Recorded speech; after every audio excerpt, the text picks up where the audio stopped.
What's going on, guys? Welcome to the Too Much Test Podcast, episode 50. Do you know any vegans in your life that are crazy as fuck? Well, we're going to tell you why that may be in this episode. So, what's going on, Sam? How's it going? Hey, I think it's actually episode 49. Because didn't we just do 40? We did 48, I believe, and now this is episode 49. I don't know. Welcome to an episode of Too Much Test Podcast. Yes. Hey, We don't have our shit together. good to see you. Life is going very well. Life is going very well. I've actually got a couple trips planned over the next couple weeks. One for work and then one for fun stuff. And I've never been on a cruise, and so the trip is actually a cruise. So that'll be a lot of fun to try something out like that. Have all the food prepared for you and stuff like that. Dude, cruises are dope. Cruises is one of the best ways to travel. If you've never been on the cruise, it's like a floating hotel room with free food all day long. And I mean, the regular food, like during the day, I mean, it's decent, it's good, it gets you by, but the dinners are really good. And here's a pro tip: at least once, if you're on a cruise, they have rest. So your food's covered, right? So you go to the planned dinner, right, and you get the good food. It's good food. They have restaurants on top of that for like an extra $30 a person. It's like their high end restaurant, and they'll do like 5, 6 course meals. Like pretty. It's really good. I would recommend doing it one night. Okay, and so they just have like buffets during the day, or like lunches, or like how does? Yeah, there's typically there's a main eating area that doesn't have food all the time, but there's always somewhere on the boat that has food. Like the one that I was on, not too recently, had like 24-hour pizza station. Not to make your own, but they had someone there making pizza 24 hours a day. And there's lots of different things, so they'll have the main buffet, and then sometimes they'll have like a sushi thing open. So they switch it up, but you're not going to go hungry out. There's always somewhere to get food on the cruise. Cool. That should be a lot of fun. How you been? I always enjoy these episodes, and this is a lot of times where we actually catch up. So, how's everything going? Doing well. I've been doing a lot of stuff on my house. Like I built like a brick retaining wall around my front garden and planted some fucking palms. And on the side of my house, there's like I don't have gutters. I never had gutters, and so there's like some erosion. So you're starting to see where they've laid the foundation. It's not like under it, but so I built a retaining wall around that, filled it with limestone rocks. I'm getting fucking $2,000 of stupid trees planted tomorrow so that my backyard has full like privacy. Um, yeah, man, just a lot of stuff around the house. Got to redo all my floors. Wow. Oh, so you're doing a lot of stuff. Yeah. Question on your retaining wall. Are you pouring a footer on those? No. These are, when I say retaining wall, it's like they're like 11 by 8 bricks or 11 by 6 bricks. They're like white and they're angled. And I just did too high for everything. So it's probably like a foot, maybe 16 inches off the ground. I'm doing a lot of stuff on my house as well, and one of the things that I'm working on is the backyard renovation. And I've got a small backyard, but it was all like slanted towards the house. So Ooh. what my intention is, and this is where I'm at in the journey, is I basically cut out a rectangle from like basically either corner of the house. I just cut that straight back, so it's all flat coming out of the door in the back of the house. Right, there's a sliding glass door basically in the center of the back of the house, and so now it's all flat. It's not like up a hill. It's completely flat, but then there's an edge, right? Yeah. And it's a rectangle edge all the way around. So the next step is digging out for a footer. So I'm going to put in a cement footer with rebar all the way around it, and I might have to like do some additional, reinforcements on the back wall because that's going to be the tallest dirt behind it, and then build out a retaining wall with some lights on it. Pour a pad in there, put some fake grass, palm trees, and some agave cactus type plants up there. It's gonna look really nice when it's all said and done. It's gonna take me a lot of fucking work, but it's a lot. Yeah, just with retaining walls, I mean, just try to figure out, watch some videos and figure out the best way to do it. Because with You build a retaining wall and it'll look good for a while, and then slowly that retaining wall is not retaining as much, and because nature finds a way. That sand and that water, it'll eventually start pushing those blocks out. So, What but what oh, uh I was, I was gonna randomly tell you just a quick cruise story. I went on a yeah. cruise and they have those pre-made drinks. They have one called like a Sunbird or some shit. Delicious, fantastic drink. Dude, I don't even know how many of them I had. I woke up in the cabin, no idea what time it was because there's no lights, there's no windows. Bro, I woke up and I looked and it was 2. And I'm like, oh, okay, cool. I'm gonna walk around, go get some food. Fucking cruise ship's empty as hell. I'm like, what is going on here? It was 2 in the morning. So I slept for like 11 hours, drunk as hell. Woke up at 2 in the morning and no idea what time it was. Wait, So so be you careful passed for out the like pre-made drinks. you went to bed at like 3 or 4 in the afternoon? Yeah. Yep. Me and my girlfriend at the time, we were both passed out. We got wasted real fast off of those drinks because they put like 5 different liquors in there at one time and then put some sweet shit in there to cover it up. We don't drink a ton, but I don't think we got ones where drinks are included. Or I don't Oh, they'll think still sell them to you. Don't you worry about that. okay. They'll give you a little card that your actual credit card's attached to, and so you're walking around with their card. So it's not like you're spending money, So you're just like, oh yeah, drink, and they're like, oh, where's your room key? And you're like, there it is, and then it's like boom, and then at the end you have to reconcile your bill. And when you're like 23 years old and you're with some of your buddies on a bachelor cruise, that shit adds up quick.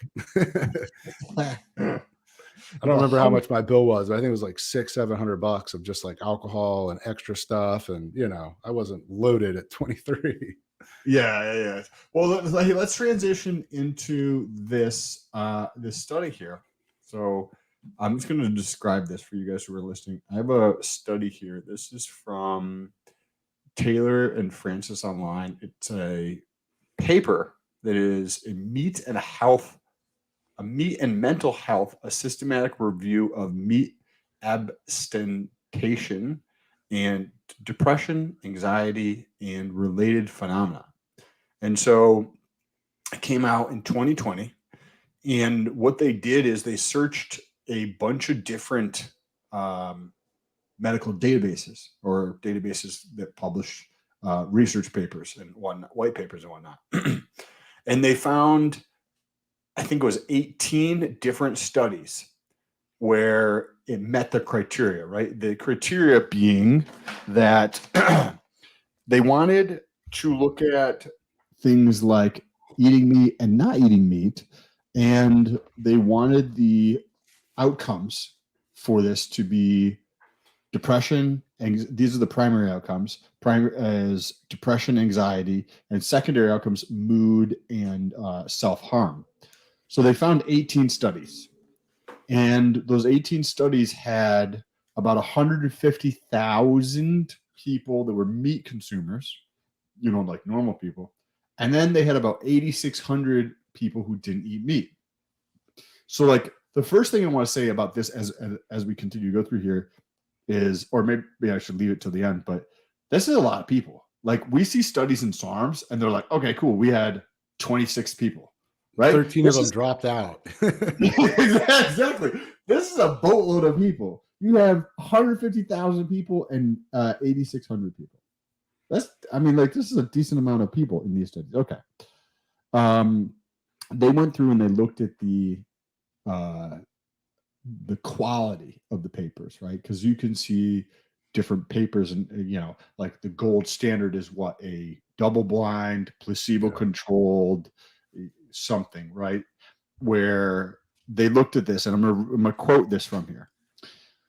The majority of the studies, this is out of the 18 that they reviewed, and especially the higher quality studies, showed that those who avoided meat consumption had significantly higher rates or risk of depression, anxiety, and or self-harm behavior.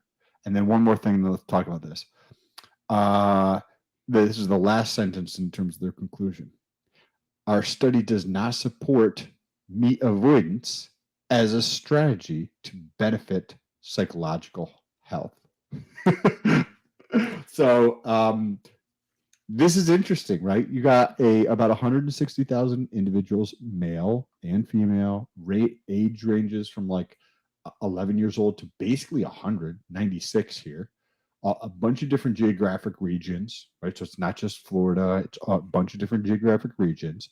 And the people who did not eat meat saw a increased rate and or a much higher risk for depression, anxiety, and self-harm. Like this, that's, I mean, what are those vegan people are kind of fucking weird, right? Like, maybe I'm just like, being hyperbolic, but they're That dude, it's pretty crazy. But I mean, imagine and think about it. I mean, from an evolutionary standpoint, I mean, it doesn't make sense to walk around with low calorie freaking vegetables all day. There's no way that we were designed, we'd have to carry around 50 peppers, while, to get the caloric intake that we needed to do what we need to do. It doesn't make sense. So you're dealing with higher calorie dense fat and protein. And then, like we've gone through, the fruits, higher caloric, higher fiber, to help slow that digestion. So, I mean, people are missing out on a lot of different supplements. One of the things that I've been reading a lot about is choline and how important choline is for like mental acuity and how you feel. And what's a really good source of choline? Eggs. What do they tell you not to eat? Eggs, and then we actually have another study that we may talk about if we get to it, but it was basically saying that like HDL cholesterol is not like an indicator of great health. So, cholesterol, we do not understand cholesterol as a society yet. As a population or species, we don't understand it yet. So the shit from the 60s where they're saying, don't eat eggs, only eat carbs, complex carbs, it's, who's actually interesting is Anthony Kiedis, who's the lead singer of Red Hot Chili Peppers. He had a bunch of digestion and a bunch of different issues. And he went to like this nutritionist that ran like blood tests and all this, and they do all kinds of shit, I guess. And she determined that the best food for him was wild game. And it can be, he gets like, it would be like alligator, venison, elk, all kinds of different stuff. And he would vary it. And he said he'd never felt better in his life. And I was like, that's interesting. I think I shared with you like how I had like issues with my gut. I think I probably talked about it on the podcast and like bleeding, right? And it's been over a year now of transitioning to carnivore. And I shared with you before we started the podcast, like, hey, I have 5 vegetables and 5 spices and herbs with every meal. Like I've talked to you about this a boatload of times over the last couple of years because I thought that was the best thing to do for improving your health and getting a diversity in terms of your micronutrients. And you feel like garbage, you shit 8,000 times a day, and you feel bloated and all. Like I would eat meals and then the bloatedness from the last meal would barely be gone, and I'd have to eat another meal. And because giving 235 pounds, right? Like I'm just eating a lot of food, and I felt like crap. Now I'm eating like a lot of time, almost every single day, I have at least one steak with, maybe. So for breakfast, I had like several pieces of bacon, thick, fat pieces of bacon, 5 eggs, and 1 pound of steak. And I didn't even feel slightly bloated. And That's I didn't great. feel, you feel there's no drop off in energy or anything. Like, so when you're talking about that singer and stuff like that, I'm like, I think more people should be aware of like how amazing you feel. Like, bro, imagine if you like told someone like, all right, close your eyes, and you guys can do this at home. Close your eyes and picture a man that eats 1 pound of steak, 5 pieces of bacon, and 5 eggs for breakfast every morning. What are you picturing? You're picturing some like fat fucking redneck trucker with grizzly beard and shit. And then you got Sam over here an hour later at the gym, flexing the triceps and flexing in the mirror and shit. But I'm actually gonna do, if not all carnivore, meat with some fruit. I'm actually looking at getting one of those deep freezers because my freezer, I want to be able to go to Costco and I want to be able to buy like 10 pounds of prime rib, which if you cut it up, it's ribeye and it's a lot cheaper that way. So I want to be able to, I have a vacuum seal thing. So I want to be able to buy big chunks of meat from Costco and portion them out so that I can pull a steak out. I could pull out, whatever. So that's what I want to be able to do.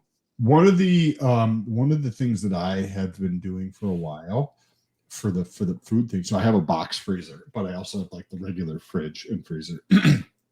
And when you consume that much food, because there's also plenty of days where I have 3 steaks, right? Like, or whatever. But then again, so this morning, I had that for breakfast, and that was maybe 10 o'clock ish or something when I had that, right? So I got up at 5 something, and then at 10 o'clock I had breakfast, and I feel I knocked out a bunch of work, and then I didn't feel like I needed to eat again until actually right before we started the episode, right? So 6 o'clock. So at like 5:45, I had 3 burgers with some Parmesan cheese on a plane. I mean, like with some maybe like salt and like a little bit of like I had like the all seasoning bagel, the bagel seasoning thing. Oh, yeah, that's good. And I just put that on there. You don't feel like there's no drop off, right? Did you used to, or at some points, do you get the drop off like in like 1, 2, 3 o'clock in the afternoon? Oh yeah. If you switch to carnivore in a period of time, I bet that goes away. I bet a lot of money that goes away. And also, I shared this on like earlier episodes, how I used to like take shits like 6 times a day. Like, now it's down to like twice a day. Like, and like, I don't think that your body is probably supposed to, or like, if you think back like 150 years ago, humans were probably not shitting 6 times a day. You have an itchy asshole hiking up the trail. Yeah. Oh, hold on. We gotta go catch this gazelle. Oh, hold on, man. How the fuck?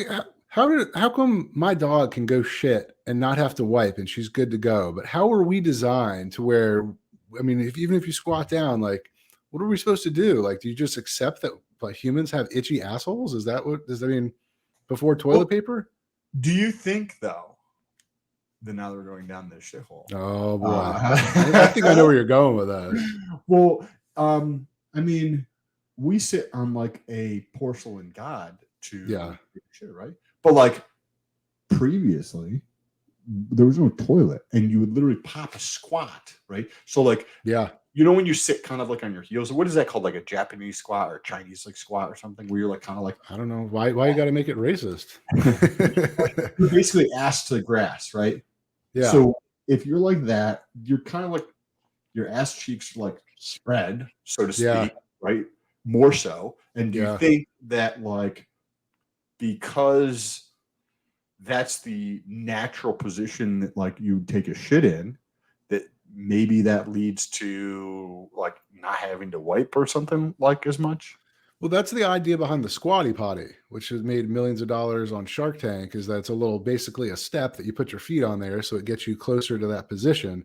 And then also in other countries. So when I went to China, bro, I walked into the bathroom of a restaurant in China, and there's literally, it's like a little sunken like track, and then there's a hole. And so you either pee into basically the little track or the hole, or you squat over the hole and take a shit. So you're basically in that thing. So I was probably correct when I said a Japanese or a Chinese spot. I just don't know why you got to make it. No, I'm just fucking around. But well, do you want to cover any of those other studies? Yes. Or we can keep going on meat. But dude, I'm with you on that. I just have to make it so I can't fire up the grill and cook bacon and eggs in the morning. Like, I've got to like be able to, have it cut up in Tupperware, just boom, boom, boom, throw it on some plate, throw it in the microwave and jam it. Do you go to the gym and then after the gym you shower? Yeah. So I do gym and then protein shake, and then I would typically eat breakfast like an hour or so later. Do you have an air fryer? I do. I don't have an air fryer yet, but I have a convection oven. Like I have a convection toaster oven. So I take this is what I'll do most of the time is I'll get home from the gym, and I have a cast iron pan that I cook the steak on. Nice. And so I'll throw some butter in there and turn that on. And then I will take another pan, turn that on with some butter in it. And then I'll put the bacon on the rack in the convection oven and then throw that in there. And then I can just go jump in the shower. When I come out, the shit's hot and then it cooks really, really quickly. And another thing to make the steak cook faster, because now it's like extremely hot because I just took a shower, right? And it's just been heating up the whole time, is I will cook it really, really hot so it sears it. Basically, you get a nice crust on it, and then you flip it and you get another nice crust on it. And then you normally would like let it sit there for several minutes longer, but I want to get it done faster. So what I'll do is I'll actually take it out and then I'll cut it into little strips and throw those strips back in so it cooks very, very quickly to get done. Like the steak, the eggs, and the bacon, probably less than 20 minutes. I'll actually try to time this and share on the next episode. You had mentioned a study about the cholesterol, but I didn't pull that one up. If you want to share that in the private, I can pull that one up. I didn't see it. I don't have it. I'm not on my main computer, and I don't have the messaging app on here. Okay, let's do this. So this is one you shared over here. Oh, yeah. I forgot about this one. This is interesting. So I'm just going to read the title, and then I'm going to let you go through and actually talk about this. So for people who are listening, scientists link male pattern baldness to widely popular beverage. Yeah. I just saw this. I get like alerts for like different studies and stuff like that, and this one just popped up. And basically, I'll save you some time. It's sugar. It's basically sugar and sugary drinks and soda. And I don't remember. I haven't read this in a while. I keep them like saved in my email. But a new study out of Tsinghua University in Beijing has found a new link between sugary drinks and male pattern hair loss, with beverages ranging from soft drinks to artificially sweetened juices to energy drinks being some of the primary culprits. In short, it's depressing news. All the stuff that tastes really great may make you lose your hair. Hardly the first we've heard about the ill effects of sugary drinks. Doctors have long suspected a link between excess sugar and hair loss, and that's interesting. Oh, wow. But there's not too much more. No, yeah. But the study, we can switch it back and forth with the reading. But the study widened lens examination of the connection is intriguing. The researchers at Tengzhou Public Health School anonymously surveyed 1,028 men online between the ages of 18 and 45 in the Chinese mainland last year, asking them their sweetened drink intake, any health issues they may be experiencing, whether they smoke or drank, and if they were experiencing hair issues, as well as psychological questions. The results were striking. Respondents with male pattern baldness, they found, were drinking on average 4,293 milliliters. What is that in 402? That'd be 4.3 liters of soda a week or sugary drinks. So it's 1.13 gallons. We need to use the goddamn metric system. I'm tired of converting shit. Millimeters to liters makes so much more sense. Anyway. That's more than they said it later on. That's more than a gallon or more than 2 of those 2-liter bottles of Pepsi you can buy at the grocery store. While respondents with full heads of hair drank just 2,500 milliliters, so about half of the people that were having hair issues, right? So if you have a hair issue, you're drinking twice as much sugary shit. More research is needed, but this researcher hypothesized that the root cause could be sugary drinks. Shit. Propensity to heightened blood sugar. Diabetes studies have shown that heightened blood sugar levels appear to be associated with hair loss, and sweet drinks being a major risk factor for developing worsening diabetes. So the logic holds up. Given this research linking sugary drinks and male pattern baldness or hair loss is so preliminary, the paper's authors noted that the further research is needed, blah, blah, blah. I think that we're like, you don't remember how like sugar came to be such a prominent thing? right? We hear the folklore of how companies that were selling sugar paid to get research done that showed that fat was the bad guy. And then they got sugar into everything, right? And that's why, like, you look at the food pyramid and like Cheerios is healthier than an egg, right? You're like, what kind of fucking idiot is putting this together? There was some chart that showed Lucky Charms was healthier than an egg. Lucky Charms cereal is healthier. Right? Some government study. Processed garbage, chemical shit. And you know who's funding that shit? Obviously, Kellogg's or whoever makes the crappy cereal that's, okay. But this, I think we're going to throw everything in life as a pendulum, right?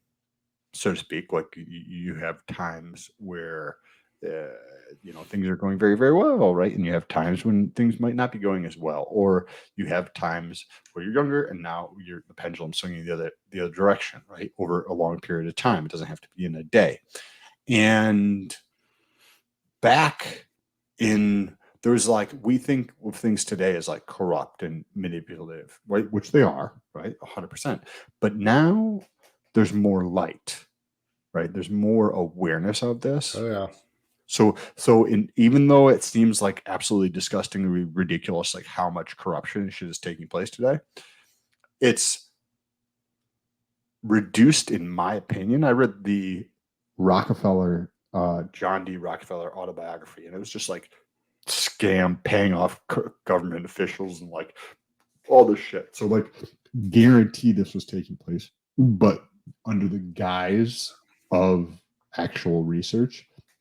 And now the pendulum is swinging the other direction, and people are realizing how disgustingly horrible this shit is. Like I had a something that was processed the other day, and yeah, bro, I felt like utter dog shit. I felt like crap. It was like horrible. It did not feel good at all, not even slightly. Yeah, well, the other thing is, I guess when they started making these food pyramid things, another factor of it was that, it was a little more unstable of a time, 40s, 50s, 60s, and we grow a shit ton of grain here, carbohydrates. So it was like kind of to strengthen like our like core kind of like agriculture of, getting everyone eating grain. We're producing grain, we have, it's a strong economic thing. So it's a combination of things. It makes perfect sense that if your blood sugar is elevated all the time from artificial sweeteners and real sugar and just processed fructose, I mean, it makes sense. It's going to fuck with your body. We know this. They're just basically doing studies, finding out what else it fucks up besides your blood sugar and, getting neuropathy and, having to use insulin. But I actually want to close this out with a crazy story that I just heard about yesterday. We didn't even talk about this. I forgot about it until right now, but I was telling my wife last night, pretty fucking crazy. So in Thailand, it's like a dictatorship, but it's kind of like the king and queen of England. Like they're kind of more like figureheads, but they're not like ruling with an iron fist. So there's a princess, and she's like 44 years old, maybe younger, like 40s, whatever, 30s, 40s. And she fucking passed out at a recent event or something like that. And she's been in a coma for like 3 weeks. And the medical team that was brought in, not by the king, it was brought in by like the government or who knows who brought him in. But they said she had a bacterial infection. And so this guy, I think it's a Daily Wire or one of those places. Basically, they got a clip of this other doctor who got hired by like the king to like investigate this. And he was like, that makes no sense that she has a bacterial infection. And that's what caused her to pass out and be in a coma for 3 weeks. He's like, you'd be taking multiple antibiotics to get rid of it. And so he basically said that she was 21 days after getting her 3rd or 4th booster. And we should probably put the new word for that so we don't get censored. But anyway, so basically like he had to present this information to the king of Thailand. And supposedly, I don't know if it's actually happened, but supposedly, like pharmaceutical companies sign like contracts with countries to give them medicine. Like they have an agreement, and one of the agreements is Thailand is that like they basically can't be sued in some form or fashion. And basically, there was supposedly, like Thailand may be one of the first countries to nullify those contracts and leave pharmaceutical company kind of with their pants down behind their or down below their knees. So interested to see that. But this is, a high profile political person in Thailand, and the doctors basically lied to the king about what happened to her. And I don't know the specific details, so this is all alleged. This is a TikTok video that I watched and I'm reporting on. But there's also plenty of articles that are also talking about it as well, because I've seen those articles as well. And one of the things, so the researcher I saw or listened to, I don't know if it was on YouTube or TikTok or where it was, of the doctor, the researcher that was able to go in, and he's been censored, right? Over the last 36 months, he's been censored because he was showing how this actually causes blood, the poison that people take, it causes blood clots, right? Like he was showing this, and then because he had the opposing view, he was actually censored. So I am optimistic about this because, like I was just saying, the pendulum, right? The pendulum has swung one direction, where there's the quack jobs are in charge of like any thing that has authority effectively, and the pendulum is appearing to start to swing the other direction. And it doesn't mean like it happens like this, right? Yeah. It takes time and, the consistent effort in pushing the other direction. But if this goes through and the Kingdom of Thailand does nullify this and they are actually held liable, and then that can be brought over to the United States, that would be amazing. Absolutely amazing. Because right now, what was it, back in the 70s or something like that, they signed a bill so that these pharmaceutical companies, if they give you a medicine that is just the medicine, you're like, I haven't eaten in 3 days, and then you take medicine and you die because you took the medicine, you're like, I had literally nothing else has happened. I took medicine and then I got up and I just sat around my house. I didn't do anything else. I didn't eat anything other than water, right? Yeah. And you had the water tested to make sure that it was pure, and you took this medicine and you died. Your family's SOL. They can't sue the pharmaceutical companies. And it's disgusting. It's absolutely disgusting. Because any other business, it doesn't matter what business it is, the company actually has liability. They've got a legal shield in Big Pharma. So I would love to see the Kingdom of Thailand like nullify this and make Pfizer pay to the point where it starts trickling back in to the United States and we get rid of that piece of garbage legislation. Because think about this, right? So back in the day, I'm sure we're going to assume that there wasn't we're going to assume that the narrative that was put forth is accurate, which I don't believe. But the narrative from the drug companies paying the lobbyists to give money to people in the government to put that into their pocket so that they would put forth this piece of legislation was that, hey, we're not going to come out with any of these new drugs here if we have the liability associated with this. And when you scare people enough, they'll go through and create these other things, right? And I guarantee you it's corrupt as fuck. That was the narrative that was put forth, right? Oh, we need to protect the drug companies so they will come forth and create these drugs. Right? Yep. That was the narrative. But what we've talked about this, I think, in one other episode. The idea of what research is today is not good. And how research is done today, yes, statistically significant. You're following these things, right? You're avoiding these biases and stuff like that. But it is so out of touch with reality of how. And obviously, I'm biased because I'm coming from the biohacking, fitness, bodybuilding type community where people do research in a different way. So if this goes through and happens, I think that, and when we push forth, and we see this with crypto too, we push forth this more decentralized research, so to speak, right? The decentralized approach to biohacking. Like well, how do we learn about stuff in biohacking, right? We'll read literature, but then we'll actually just test it in ourselves as humans and see how it affects our blood work. And we'll look at other shit and be like, hey, Sam just tested this shit out and it affected his blood work in this fashion, right? And you decide based upon what you know if that's an intelligent thing for you to do. And then we share this, and then collectively, by sharing our experiences and what we see and go through, we're all learning at a faster rate. And that seems way better way of approaching research than trying to use research. We talked about the sugar thing earlier. Yeah. Sugar, they used research to make it look like it was valid. Think of like, this is how I think of research today. Well, dude, first off, the fucking researchers, so big pharma, they don't do their own studies. They pay other companies to do studies on medicine. Then they get the results. They interpret the results, and then they let doctors and peers review their interpretation. So the people who are researching this for FDA approval are not seeing the raw data. They're seeing the interpretation. I mean, that's just asking for fuckery. That's literally like yeah. Brought to you by Pfizer. They you know how like you see websites where it says as seen on, and then they'll say like Wall Street Journal or Reuters or like a news organization or a entity that has the good reputation of, so to speak. So Yeah. sort of, right?